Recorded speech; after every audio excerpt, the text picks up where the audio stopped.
Welcome to episode 22 of Project 250, a weekly chronicle of the people, places, and events of the American Revolution in the order they occurred. So, without further ado, here's what was happening 250 years ago this week, June 1st to 7th, 1775. Last week began ominously with the arrival of British reinforcements at Boston along with Generals Howe, Burgoyne, and Clinton. On May 26th, the Continental Congress received the conciliatory resolution and adopted 4 resolutions urging the colonies to begin defensive preparations. They also called upon the colonies to present a petition to the king and to begin negotiations. On May 27th, the Provision War between the colonial militias and the British Army in Boston entered a new and more contentious phase with the Battle of Chelsea Creek. On May 28th, the first accounts of the battles at Lexington and Concord arrived in London. The following day, in Philadelphia, Congress approved a draft of a letter to the oppressed inhabitants of Canada. Also on May 29th, Benedict Arnold wrote to the Continental Congress and Massachusetts Provincial Congress, protesting a proposal to abandon Ticonderoga. In London, Secretary of State Lord Dartmouth issued a statement insisting that the American account of Lexington and Concord was not to be believed. On May 30th, Thomas Willing informed Congress of a letter alleged to be from Lord North calling for reconciliation. On May 31st, the Mecklenburg Resolves, also known as the Charlottetown Resolves, were passed, and Governor Josiah Martin fled to Fort Johnston. Also on May 31st, the Continental Congress requested that Connecticut send reinforcements to Crown Point and Ticonderoga, and that New York send supplies to both locations. As we begin what is a relatively quiet week, the first South Carolina Provincial Congress met for the second time in Charleston.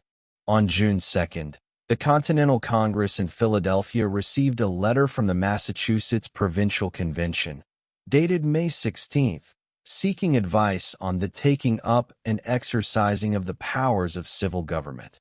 The convention also formally requested that Congress assume responsibility for the regulation and general direction of the military forces then gathering near Boston. Elsewhere, a loyalist named Ichabod Jones arrived at Machias Point, Maine, then part of Massachusetts, aboard the armed schooner HMS Margaretta, accompanied by 2 transport ships, the HMS Polly and the HMS Unity. Jones' objective was the acquisition of lumber for the British garrison in Boston in exchange for flour and pork.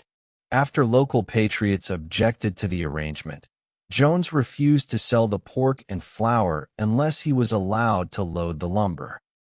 On June 3rd, Congress established 7 committees to address 2 main objectives: securing the common defense and reconciliation with Britain.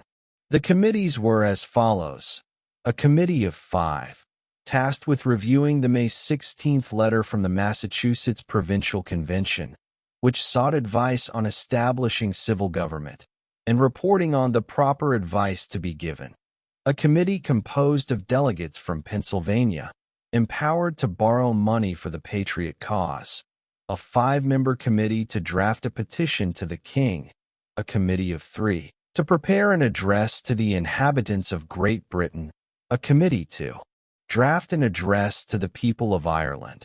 A committee to write a letter to the inhabitants of Jamaica, and, lastly, a committee to provide an estimate of the funds needed to support the Patriot cause.